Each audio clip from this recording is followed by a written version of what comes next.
नमस्कार, आप देख रहे हैं बिग फाइट लाइव। आपके साथ मैं श्वेता मिश्रा अवस्थी। वक्त की बात है, जो कभी कांग्रेस का अभेद किला था और वही मोदी का गढ़ बन चुका है। और अब मोदी के किले में कांग्रेस सत्ता संघर्ष का मंथन कर रही है। कैसे खोया जनाधार वापस मिले, इसके लिए कांग्रेस के दिग्गज नेता रणनीति बना रहे हैं। अहमदाबाद में कांग्रेस की बैठक से क्या निकलेगा और उसका कांग्रेस के नेताओं पर क्या असर होगा, ये तो वक्त बताएगा। लेकिन इसे समय का पहिया ही कहेंगे। जो राष्ट्र के नायक थे, जो कभी कांग्रेस से जुड़े थे, आज उन्हीं के नाम को सहेजने की कोशिश में कांग्रेस है। कांग्रेस की बैठक में महात्मा गांधी से लेकर सरदार पटेल और नेहरू पर चर्चा हुई।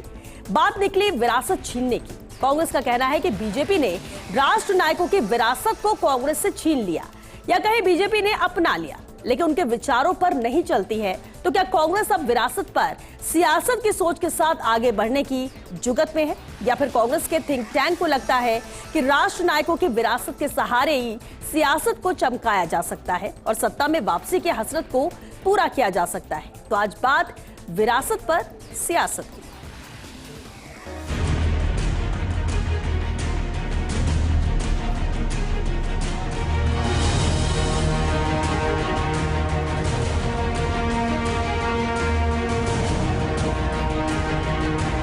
इसी भूमि से दोनों उत्पन्न हुए, गांधी जी भी और सरदार पटेल भी।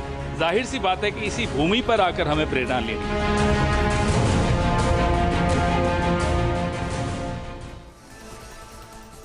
और चलिए इस खास मुद्दे पर चर्चा के लिए खास मेहमान हमारे साथ जुड़ चुके हैं। चर्चा में शामिल हुए नितिन सारस्वत, कांग्रेस प्रवक्ता है। नितिन जी, बहुत स्वागत है आपका। एकलव्य सिंह जी हमारे साथ राजनीतिक विश्लेषक है। एकलव्य जी, आपका भी बहुत स्वागत है। और साथ ही पॉलिटिकल एडिटर योगेश शर्मा जी भी हैं। योगेश जी, आपका भी बहुत स्वागत है। बेहद अहम मुद्दा है कांग्रेस के लिहाज से अगर बात करो, और इसलिए नितिन जी सबसे पहला सवाल मेरा आपसे ही रहेगा। विरासत पर सियासत को लेकर बात कही जा रही है। जिस तरह से कांग्रेस का ये अधिवेशन जारी है, 2 दिन बेहद अहम है। आज का दिन हुआ और कल का दिन भी रहने वाला है। सबसे अहम सवाल यही कि आखिर अधिवेशन के लिए अहमदाबाद, गुजरात को ही क्यों चुना गया, और क्या उम्मीद लगती है कि इस अधिवेशन के बाद जो प्रस्ताव लाए जाएंगे, जो तय होगा, जो फैसले लिए जाएंगे, उससे आगे कांग्रेस कितनी मजबूत होगी?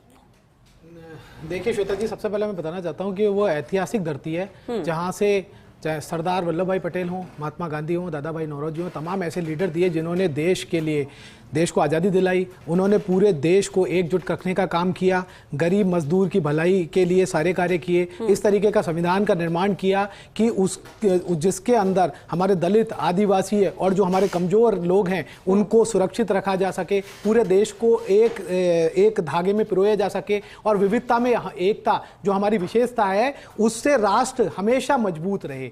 मैं ये कहना चाहता हूँ कि जब आज जो ये सेशन हो रहा है उसमें 2 इवेंट बहुत इंपॉर्टेंट है कि ये ऐसे समय में हो रहा है जब महात्मा गांधी जो कांग्रेस के अध्यक्ष बने थे उसका शताब्दी वर्ष है, और सरदार वल्लभ भाई पटेल की 150वीं जन्म जयंती है। तो उस जगह, उस अवसर पे जो ये सम्मेलन हो रहा है, तो ये बहुत ही खास है, क्योंकि आज देश में जिस तरीके के हालात है, जिस तरीके के माहौल हैं, उसमें सरदार वल्लभ भाई पटेल हों, महात्मा गांधी हों और नेहरू जी की जो विचारधारा, जिसने मिलकर एक राष्ट्र का निर्माण किया और जो एक राष्ट्रवाद की धारा बही हो, समाजवाद की धारा बही हो, आज उसकी बहुत जरूरत है। इस सेशन से हम एक नया दृष्टिकोण लाएंगे, एक नई आर्थिक परिकल्पना होगी, एक नई सामाजिक सोच, एक नया सांस्कृतिक ढांचा, और देश के सामने जो इस समय निराशा का माहौल है उसमें ये अधिवेशन एक नई उम्मीद लेके जाएगा, और ये देशवासियों के लिए और कांग्रेस पार्टी के लिए क्या नाम से मील का पत्थर साबित होगा। आपको जैसा पता है, इससे पहले जो बेलगांव अधिवेशन हुआ था उसमें हमारे अध्यक्ष माननीय खड़गे जी ने बताया था कि ये 1 साल जो हमारा है वो संगठन को समर्पित रहेगा, जिसमें हम बूथ से लेकर प्रदेश और प्रदेश से लेकर देश स्तर तक संगठन को मजबूत करने का काम करेंगे, हमारी विचारधारा को मजबूत करने का काम करेंगे, लोगों को जोड़ने का काम करेंगे। जो जिस तरीके की जो आम आदमी के अगेंस्ट जो नीतियां हैं एनडीए सरकार की, उसको संसद से लेकर सड़क तक उठाएंगे, आम आदमी की आवाज को और मजबूत करने का काम करेंगे। उदयपुर डिक्लेरेशन में जो हमने दलित, आदिवासी और युवाओं को प्रतिनिधित्व देने की बात कही थी, उसको इंप्लीमेंट करेंगे। इस अधिवेशन से एक प्रस्ताव बनेगा जिसको न्याय पथ नाम दिया है। उस न्याय पथ के माध्यम से हमारी आगे की कार्य योजना होगी, उसमें तमाम संकल्प होंगे, उसके अंदर तमाम रणनीति होगी। आज जैसे आपको पता है कि एक्सटेंडेड वर्किंग कमेटी की मीटिंग हुई थी, कल पूरा एआईसीसी का अधिवेशन है, उन सभी मुद्दों पे खुल के चर्चा होगी। सभी अपने प्रस्ताव पे सारी जो भी उनकी सहमति है, असहमति है, क्या ऐड हो सकता है, क्या नहीं हो सकता, उसके ऊपर चर्चा होगी और फाइनली एक प्रस्ताव बनेगा। आज जैसा हमने एक प्रस्ताव भी पास किया किया जिसमें सरदार वल्लभ भाई पटेल जी के लिए, जिसमें आजादी के झंडा बरदार हमारे सरदार, उसमें बहुत इंपॉर्टेंट बात है कि आज जो सरदार जी के जो विचार है, आप सरदार जी का नाम तो लेते हैं लेकिन विचारधारा से आपका कोई मतलब है, कोई दूर दूर तक नाता नहीं है। मैं उसके 4 छोटे से एग्जांपल दिखाता हूं 30 सेकंड में। सबसे पहले आज जिस तरीके से खेड़ा में हो चाहे बारडोली में हो, किस तरीके से किसानों के मुद्दों पे उन्होंने सबसे पहले आंदोलन किया था और जो पूरे देश में फैला, और किस तरीके से आपको पता है वो किसानों के किस तरीके से हितैषी थे। लेकिन ये जो सरकार है इसने क्या किया, जो कांग्रेस पार्टी ने मुआवजा कि किसानों को उचित मुआवजा मिले, सबसे पहले इस सरकार ने आते ही मोदी सरकार ने क्या किया था, अध्यादेश के माध्यम से उसको खत्म करने का काम किया था। आज 3 काले कानून लाए, उनके रास्तों में कील बिछा दी, क्या नाम से उनके रास्ते रोक दिए, मिलने के लिए उनके समय नहीं है। एमएसपी की गारंटी की बात करते थे, आज एमएसपी का नाम लेने से डरते हैं। तो जिस तरीके से सोचिए किसानों के लिए जो इंस्ट्रूमेंट्स है उन पे किस तरीके से 18-18, 20-20% जीएसटी लगाई गई। आज डीजल पेट्रोल की जो किसान हमारे जिसको जरूरत होती है डीजल की, उसकी क्या हालात है, उसकी लागत किस तरीके से बढ़ गई है। जो 32 रुपए आय थी किसी जमाने में, आज वो 27 रुपए रह गई है। और ये कहते हैं कि किसानों की आय हमने दुगनी कर दी है, हमने इस तरीके की बातें कर दी। तो आज किसान बहुत मजबूर है। दूसरा, अंग्रेजों की एक नीति थी कि फूट डालो राज करो। आप देख रहे हो कभी नॉर्थ वर्सेस साउथ करते हैं, कभी जाट वर्सेस नॉन जाट करते हैं, कई हिंदू वर्सेस मुस्लिम करते हैं, कभी कहते हैं कि मंगलसूत्र छीन लेंगे, कभी कहते हैं कि भैंस चुरा लेंगे, कभी कहते हैं 80-20, कभी कहते हैं शमशान कब्रिस्तान। और आज आपने एक देखा सुप्रीम कोर्ट का निर्णय आया, किस तरीके से सुप्रीम कोर्ट ने साफ कहा कि राज्यपाल किस तरीके से जो चुनी हुई सरकार है उसके अधिकारों का किस तरीके से अतिक्रमण कर रही थी। तो इसी के खिलाफ तो सरदार पटेल की लड़ाई थी, उन्होंने देश को एकजुट किया। वो 200 साल राज किए फूट डालो राज करो पे। ये भी सोचते हैं कि हम लंबा राज करेंगे, लेकिन नहीं, देशवासी उस समय में लड़े थे, आज भी लड़ेंगे। तीसरी बात, ठीक है, क्योंकि वक्त खत्म हो रहा, मुझे हमारे दूसरे गेस्ट के पास है, मैं वापस आपका रुख करूंगी।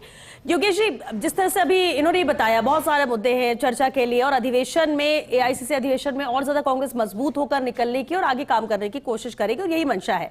लेकिन सवाल यह भी उठता है कि क्या वाकई में कांग्रेस महापुरुषों के विरासत के सहारे ही आगे और मजबूत होना चाहती है या सत्ता में लौटना चाहती है? अहमदाबाद को चुनना, गुजरात की धरती, सरदार पटेल, महात्मा गांधी का जिक्र, और उसके बाद आगे केंद्र के ये मुद्दे। देखिए Shweta, cultural revolution, political cultural revolution Bharatiya Janata party के लिए गुजरात प्रयोगशाला रहा, संघ के लिए भी प्रयोगशाला रहा। और हमने 2022 का चुनाव गुजरात का देखा, बीजेपी ने अपना ही 127 का रिकॉर्ड तोड़ा 182 सदस्यीय विधानसभा में, और कांग्रेस ने भी अपना तमाम रिकॉर्ड तोड़ दिया। और कांग्रेस 20 के अंदर अंदर सिमट कर रह गई। 16-17 विधायक कांग्रेस पार्टी के गुजरात में जीते। अनुमान लगा लीजिए कि किस तरह कांग्रेस पर रसातल में गिरी। यही कारण है कि बीते महीने जब राहुल गांधी गुजरात की यात्रा पर थे, तब उन्होंने वहाँ पर कांग्रेस के कार्यक्रम में ये कहा था कि गुजरात में कुछ 2 तरह के लोग हैं। कुछ ऐसे हैं जो दिल से कांग्रेस से जुड़े हुए हैं और जो कांग्रेस के लिए सोचते हैं, और कुछ ऐसे हैं जो कांग्रेस में तो हैं लेकिन बीजेपी के लिए काम करते हैं। तो ऐसे 5 से 25 लोगों को हमें निकालकर बाहर करना है, चाहे वो कितना ही बड़े नेता क्यों ना हो। ये बड़ी टिप्पणी थी राहुल गांधी की, और राहुल गांधी ने टिप्पणी का कारण भी था कि जब गुजरात की धरती पर गए तो व्यथित हुए। यही राहुल गांधी, जब आपको ध्यान होगा, और हमारे राजस्थान के पूर्व मुख्यमंत्री अशोक गहलोत जब गुजरात में वहाँ के संगठन के प्रभारी के नाते उनको जिम्मेदारी दी गई थी, और तब एक सशक्त विपक्ष की भूमिका कांग्रेस पार्टी निभाई थी, और मजबूती के साथ बीजेपी के लिए वो चुनौती बने थे उस समय। तब राहुल गांधी ने कई यात्राएं वहाँ पर की, मंदिरों में गए, कई मठों में गए, और एक तरह से एक सॉफ्ट हिंदुत्व का कार्ड भी खेलने का प्रयास किया। और माधव सिंह सोलंकी जो कांग्रेस के गुजरात में वो सीएम रहे जब सर्वाधिक सीटें कांग्रेस पार्टी ने उस समय जीती थी, 156 सीटें। बीजेपी ने रिकॉर्ड तोड़ दिया, और इस रिकॉर्ड को तोड़ने से पहले अमित शाह ने कह दिया था कि हम 160 सीटें जीतेंगे। तो 52% से अधिक प्रतिशत मत लेकर बीजेपी ने गुजरात के इतिहास में, चुनाव परिणाम के इतिहास में एक कहा जा सकता है एक सुनामी ला दी, और कांग्रेस पार्टी ठहर नहीं पाई। अब इसी कमजोर कड़ी गुजरात से ही कांग्रेस पार्टी ने अधिवेशन की शुरुआत की है, क्योंकि कांग्रेस का ये मानना है, या वहाँ पर जिस तरह से कोई भी प्रयोग किया जाता है, या कोई किसी तरह का एक बड़ा बदलाव की बात करने की जो बात की जाती है गुजरात से होती है। राहुल गांधी के नेतृत्व में, मल्लिकार्जुन खड़गे के नेतृत्व में कांग्रेस पार्टी यहाँ से बदलाव की बात कर रही है। लेकिन श्वेता, कैसे होगा ये काम? इतना आसान नहीं है। आप बात कर रहे हैं जिला अध्यक्षों को मजबूती देने की। नितिन मेरे छोटे भाई हैं, ये मेरी बात से सहमत होंगे। जिला अध्यक्ष कौन? जिला अध्यक्ष जेबी जिलाध्यक्ष है कांग्रेस का, जो वहाँ का विधायक है, जो वहाँ पर चुनाव लड़ चुका, वहाँ का सांसद है, उसकी मर्जी से कांग्रेस में जिलाध्यक्ष बनते हैं। वो अपनी मर्जी से तो नगर निकाय और जिला परिषद में टिकट तक नहीं बांट पाता वो जिलाध्यक्ष। कहाँ से मजबूत होगा जिलाध्यक्ष? जिलाध्यक्ष भी फिर आप भारतीय जनता पार्टी की तरह आपको बनाने होंगे, जहां पर निष्पक्ष तौर पर जिलाध्यक्ष बना। आपने देखा जयपुर शहर में बीजेपी ने अमित गोयल को बनाया, कितने बड़े बड़े नाम थे। तो कुल मिलाकर राजनीतिक अर्थशास्त्र को यहाँ नीचे से बदलना होगा। और राहुल गांधी बहुत अच्छी सोच रखकर आगे चल रहा है, ईमानदार। सबसे बड़ी बात है कि राहुल गांधी ईमानदारी से अपनी भूमिका निभाते हैं, जो उन्होंने भारत जोड़ो यात्रा में निभाई थी। बहुत मजबूती के साथ उन्होंने यात्रा शुरू की, लोग जुटे।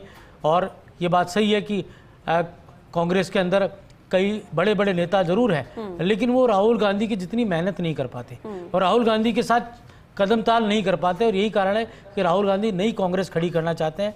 गुजरात से ही वो नई कांग्रेस को सूत्रपात करना चाहते हैं। कोशिश है, लेकिन राह इतनी आसान भी नहीं है जो सोच लेकर चला जा रहा है। एकलव जी, अब ये जिस तरह से महापुरुषों की विरासत की बात कही जा रही है कि बीजेपी ने छीन लिया या हमसे ले लिया, क्या वाकई में महापुरुषों की विरासत को कोई छीन सकता है? क्योंकि विचारधारा का ही खेल है, विचारधारा को लेकर ही आगे चलने की बात है। और अगर गुजरात की भूमि की बात की जा रही है या फिर इन महापुरुषों की बात की जा रही है, विरासत को आगे बढ़ाने की बात की जाए, बदलाव की बात की जा रही है, तो क्या कांग्रेस की विचारधारा भी बदल रही है? देखिए श्वेता जी, इस पे आने से पहले 2-3 छोटे छोटे पॉइंट्स रखना चाहूँगा कि देखिए जो माननीय कांग्रेस प्रवक्ता हैं, उन्होंने जो बातें कही वो सुनने में बहुत अच्छी लगती हैं। और मुझे इस बात में भी कोई डाउट नहीं है कि राहुल गांधी जी के जो आइडियाज़ होते हैं उनमें कोई कमी नहीं होती। लेकिन समस्या और दुविधा कहाँ आती है? इन आइडियाज़ के धरातल पे इनका क्रियान्वयन होने का। जैसे 2023 में रायपुर में जो इनका अधिवेशन हुआ था, उसमें इन्होंने कहा था कि ये 50% पद जो हैं वो SC ST OBCs को देंगे। क्या वो ये कर पाए? उन्होंने कहा था बाकी के जो बचा हुआ 50% है उसमें महिलाओं को ये आरक्षण देंगे। क्या वो ये कर पाए? उससे पहले 2022 में हमारे यहाँ पे राजस्थान में उदयपुर में अधिवेशन हुआ था, जहां इन्होंने कहा था कि ये 50% पोस्ट जो हैं वो 50 साल की उम्र से कम के जो व्यक्ति हैं उनको देंगे। क्या ये वो कर पाए? उसके बाद वहां पे एक और बात कही गई थी कि एक व्यक्ति, एक पद, एक परिवार, एक टिकट। आज आप देखेंगे तो संसद में ही गांधी परिवार के ही 3 व्यक्ति जो हैं मतलब बैठे हुए हैं। तो कहना और करने में देखिए थोड़ा फर्क होता है। दूसरी बात मैं आपको बताऊं कि जो आपने राष्ट्र नायकों की जो विरासत की बात करी, सरदार पटेल जी की बात हो रही थी। अब देखिए आरोप ये लगाया जाता है कि बीजेपी ने उनकी लेगेसी को चुरा लिया। उनकी लेगेसी को सबसे पहले कोई भी अगर बेसिक इतिहास में जाएगा, सबसे पहले तो कांग्रेस ने खुद ही चुरा लिया था। जब सारी कमिटीज, कांग्रेस की कमिटीज ने यह चुना था कि उनको प्रधानमंत्री बनाया जाए, तो गांधी जी और नेहरू जी ने पता नहीं आपस में क्या खिचड़ी पका के उनको साइडलाइन करके नेहरू जी को प्रधानमंत्री बना दिया। उसके बाद आप देखेंगे कि सरदार पटेल जी की जो मतलब इस देश की सबसे ऊंची प्रतिभा जो स्टैच्यू बनी है, स्टैच्यू ऑफ यूनिटी, क्या गांधी परिवार का कोई भी सदस्य आज तक वहां पे गया? तो कहना और वो आपके आचरण में दिखना, इसमें बहुत अंतर होता है। देखिए मैंने एक और भी बात सुनी यहाँ पे कि प्रियंका गांधी जी को एक बड़ी जिम्मेदारी देने की बात हो रही है। अब जिसको बड़ी जिम्मेदारी, और मैं इसमें मुझे कोई शक नहीं है कि वो डिजर्विंग भी हैं, परंतु अगर वो डिजर्विंग हैं तो जो आज की डेट में जो अपने देश में सबसे बड़ा मुद्दा चल रहा है वो वक्फ अमेंडमेंट एक्ट का था, उसमें वो संसद पे बोली ही नहीं। और उसके अलावा इनफैक्ट वो वायनाड को रिप्रेजेंट करती हैं, जहां पे उनका सबसे बड़ा वोट बैंक ही मुसलमान वोट बैंक है, उसको वो रिप्रेजेंट करती हैं। वक्फ उनके लिए सबसे बड़ा मुद्दा था, उस पे वो वहां पे नहीं बोली। आप देखिए कि यहाँ पे ये यूथ रिप्रेजेंटेशन की जब बात होती है तो पिछले कुछ वर्षों में आप देखेंगे कि जब ज्योतिरादित्य सिंधिया और कमलनाथ की जब बात हुई तो इन्होंने कमलनाथ को चुन लिया। हमारे प्रदेश में जब अशोक गहलोत और सचिन पायलट की बात हुई तो इन्होंने अशोक गहलोत को चुन लिया। देखिए इसमें कोई डाउट नहीं है कि जो गांधी फैमिली है, गांधी परिवार, वो एक तरह से कांग्रेस का न्यूक्लियस है। लेकिन अगर वो न्यूक्लियस है तो उसको न्यूक्लियस की तरह रिस्पॉन्सिबिलिटी और जिम्मेदारी भी लेनी पड़ेगी और वो दिखना चाहिए। जैसे अब राहुल गांधी जी ने मेरे ख्याल से लगभग 3 महीने पहले की बात है, गुजरात में उन्होंने एक बात कही थी कि हमसे क्या गुजरात में क्या गलती हो जाती है कि हम रेस के घोड़े की जगह शादी के घोड़े को दौड़ा देते हैं, उन्होंने ये कहा था। परंतु अगर ऐसा था तो जिन इनकॉम्पिटेंट लोगों की वो बात कर रहे थे, क्या उनको हटाया गया? उन्होंने ये भी कहा था कि बीजेपी से कुछ लोग मिले हुए हैं, उनको हटाने की जरूरत है। कौन कौन हटाए गए?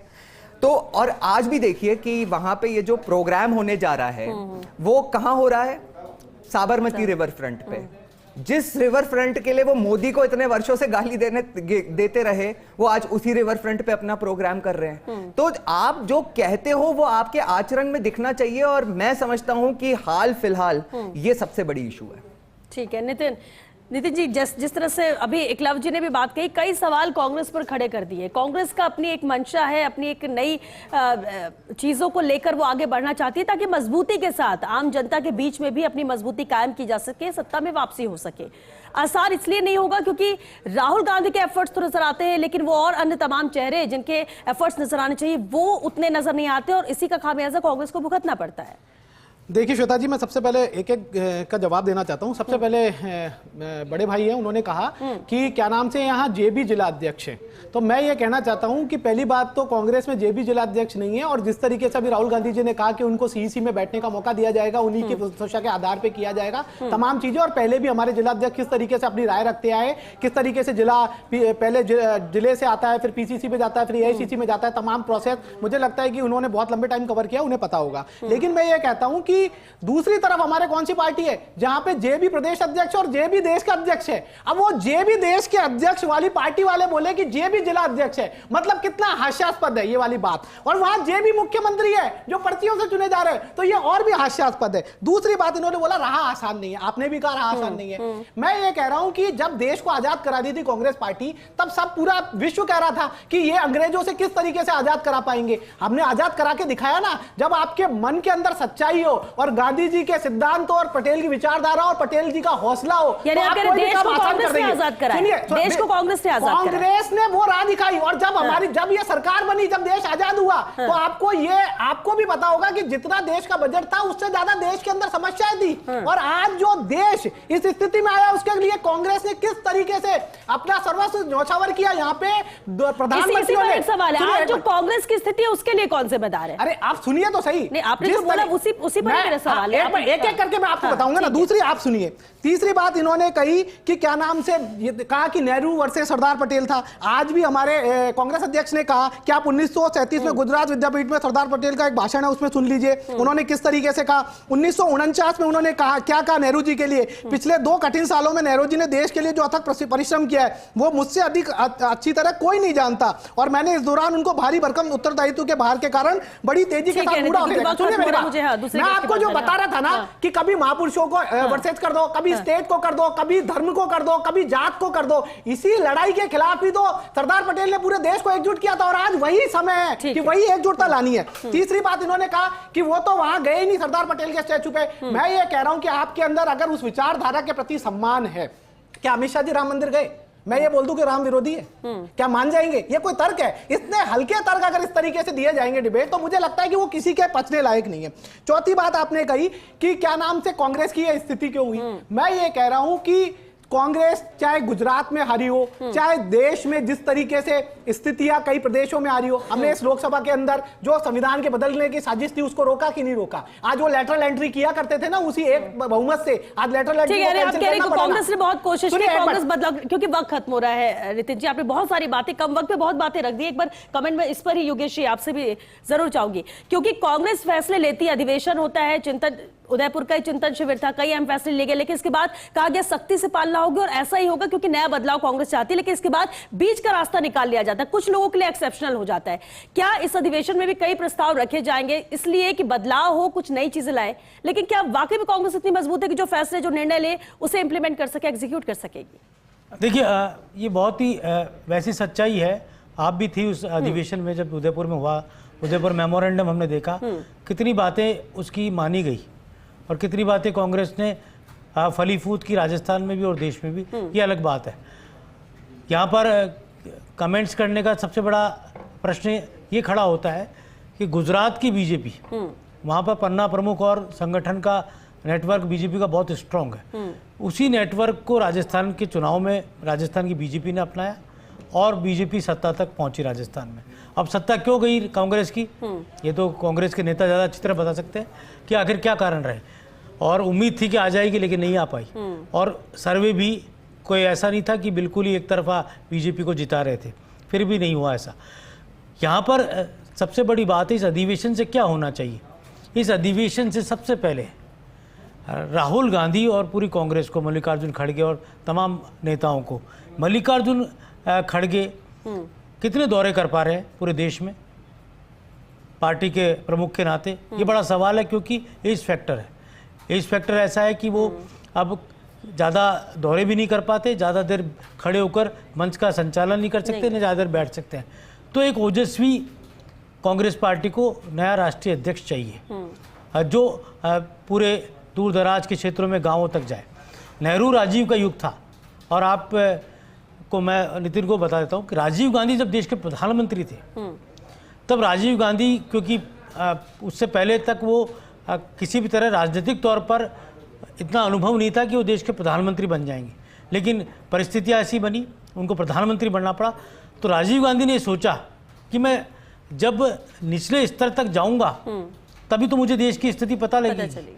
तो गांवों की यात्राएं उन्होंने की, प्रधानमंत्री के रूप में गांवों में गए, और तब जाके उन्होंने कहा कि हम केंद्र से 1 रुपया भेजते हैं और वो 25 पैसे ही खर्च होते हैं। ये बड़ी बात उन्होंने कही, और सार्वजनिक रूप से देश के प्रधानमंत्री ने करप्शन का जिक्र किया और उसको मिटाने की एक ईमानदारी से पहल की। अब कितने नेता गांवों के दौरे कर रहे हैं, वहाँ की स्थितियों को जान रहे हैं। मेरा ये कहने का मतलब ये है कि संगठन को काडर का जरिया बनाना पड़ेगा। अब मास पार्टी रही है Congress party, cadre based party कभी नहीं रही। देश में 2 बड़ी पार्टियां काडर बेस्ड रही, सीपीएम और भारतीय जनता पार्टी। बीजेपी ने सीपीएम को बहुत पीछे छोड़ दिया। आज बीजेपी के अंदर, अभी जैसे ये बता रहे थे कि जेबी मुख्यमंत्री, ये मैं इस बात को इसलिए नकारता हूँ कि वहाँ उनका आलाकमान तय करता है कि कौन मुख्यमंत्री बनेगा, कौन नहीं बनेगा। यहाँ पर स्वयं प्रेरणा से ही नेता अपने आप को मुख्यमंत्री प्रेजेंट कर देते हैं, तो वो ठीक नहीं है। ये फर्क है, ये फर्क को मिटाना है, क्योंकि आप ताज्जुब करेंगे, अभी बीजेपी ने जिलाध्यक्ष बनाए, अभी बीजेपी ने जिलाध्यक्ष बनाए, और जो नेता वहां पर जिलाध्यक्ष का चुनाव कराने जा रहा था, बड़े बड़े नेता, उनको ये भी पता नहीं था कि वो जिलाध्यक्ष किसके नाम की घोषणा करेंगे, और हुआ भी यही। कई बड़े बड़े नेताओं के नीचे नहीं, उनके लोग नहीं बने। तो ये जो राजनीतिक तौर पर जो मजबूती है ना, ये नीचे से आएगी। तो कांग्रेस पार्टी की लीडरशिप को बड़े नेताओं के बजाय कार्यकर्ता की सुननी चाहिए, सीधे तौर पर संवाद होना चाहिए, और दिल्ली के अंदर बुला के उनसे बात करनी चाहिए, मिलना चाहिए। नितिन सारस्वत जैसे युवा नेताओं से सीधे बात करें। इस अधिवेशन के बाद क्या कुछ बदलाव देखने को मिलता है? एक फाइनल कमेंट जरूर चाहेंगे एकलव जी, क्योंकि वक्त भी खत्म हो रहा है, और एक बीजेपी से इतर, हम बीजेपी से तुलना करें, एक दूसरे पर आरोप, ये सवाल उठाए, सिर्फ अगर कांग्रेस की बात करें तो क्या चीज है जो बदलाव करने की कांग्रेस को जरूरत है? नहीं, देखिए श्वेता जी, एक्चुअली क्या है कि अगर बीजेपी से तुलना भी करें तो देखिए आज जो बीजेपी के, अभी हाल फिलहाल जो बीजेपी के ऊपर एक आरोप लग रहा है, और जो कि एक तरह से सही भी साबित हो रहा है, कि वो कई महीने ऑलमोस्ट मतलब 1 साल से अपना राष्ट्रीय अध्यक्ष चुन नहीं पा रहे। अब इसमें देखिए कि उनकी जो दुविधा या समस्या है वो ये है कि वो पावर में है, और पावर में होने के कारण जो उनके सबसे बड़े कद के नेता हैं, वो चाहे नरेंद्र मोदी जी हों, चाहे अमित शाह हों, चाहे राजनाथ सिंह जी हों, इन लोगों को अब सरकार में जिम्मेदारी निभानी है। तो उनकी दुविधा और समस्या क्या हो रही है कि क्या वो कोई संगठन के लिए ऐसा नेता चुन सकते हैं जिनका कद इनके बराबर या इनसे बड़ा हो। अब Congress on the other hand में क्या है कि मैं समझता हूं कि राहुल गांधी जी अभी पावर में तो है नहीं, तो जब सब उनको कांग्रेस पार्टी का नेतृत्व और न्यूक्लियस मानते हैं, तो मैं समझता हूं कि उनको ये जिम्मेदारी लेनी ही चाहिए। वो लेंगे तभी एक सही मैसेज जाता है, नहीं तो एक रिलक्टेंट लीडर की तरह दिखाई देते हैं। तो सही मैसेज संगठन को और पार्टी को देने के लिए आवश्यक है कि वो लीड फ्रॉम द फ्रंट करें। चलिए, क्योंकि वक्त खत्म हो चुका, बहुत शुक्रिया आप सभी का इस चर्चा में शामिल होने के लिए। देखिए, विरासत पर सियासत हो, लेकिन सबसे खास बात है कि अहमदाबाद में 2 दिन का कांग्रेस का अधिवेशन है। कांग्रेस अधिवेशन करती है, आईसीसी की मीटिंग होती है, तमाम करीब 1700 से 1800 सदस्य इसमें मौजूद रहेंगे, नए प्रस्ताव लाए जाएंगे, पारित किए जाएंगे, और उस पर आगे काम होगा, सिर्फ इसलिए कि कांग्रेस और मजबूत हो और इस विरासत को आगे बढ़ाया जा सके। सत्ता से जिस तरह से बेदखल जनता ने किया है, वापस वो काबिज हो सके, जनता के दिलों में राज कर सके, मुद्दों को उठा सके, तमाम अहम पहलू है। लेकिन यहां सबसे बड़ी लड़ाई कांग्रेस की खुद से ही है, खुद के लोगों से ही है, और अगर जब तक वो खत्म नहीं होता है, एकजुट कांग्रेस नहीं होती, कांग्रेस मजबूती के साथ नहीं लड़ पाएगी। और यही कोशिश है कि अब देखना होगा इस अधिवेशन के बाद क्या कुछ बदलाव होता है, कितनी बदली हुई कांग्रेस नजर आती है, और कैसे वो और मजबूत होने की जो कोशिश कर रही है उसमें सफल हो पाती है। चलिए, 6 बिग फाइट लाइव मैच के लिए बस इतना ही। नमस्कार।